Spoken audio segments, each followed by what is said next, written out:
Assalomu alaykum azizlar. Nasib bo'lsa, Kabi Fazli xonadonni tugatdi ishimizni. Ertaga bir sizlar lak qoldi bo'ldi. Hozir bu lakdan oldin maxsus uzun suyuqligi bor. Suv qo'shib ishlatiladi, o'shani surtib chiqamiz. Keyin ertaga lak urib beramiz. Supash tugadi, 50 mingdan aboy bo'ldi, 60 mingdan metriga, pagana metriga fartuq terdik. Padagonliklar alohida 80 ming 220 minggacha o'rnatiladi. Va plintus ugonlilari ichiga bo'ladi. Lakimiz siloyi 5 ming so'mdan bo'ladi, 2 siloyi 10 ming so'm. Ya'ni siloyi 5 ming so'm, 2 siloyi bo'ladi. Nasib bo'lsa kuzatib boringlar, to'liq patkiluvchi bo'ldi.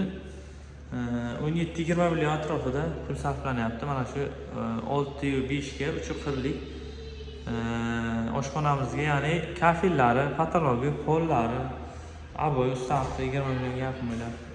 Kuzatib boringlar, telefon raqami qo'yamiz. Qashqadaryo, Surxondaryo, Samarqand, Buxoro bo'yicha xizmatimiz. Ushbu zagas Qashqadaryo viloyati Kasbton Mo'g'ulon shaharchada bo'ldi.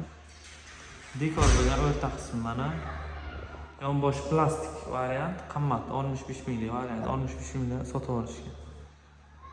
Hammaga omad, qisqacha bo'ldi. Ertaga to'liq obzorni qilib ko'rsatamiz.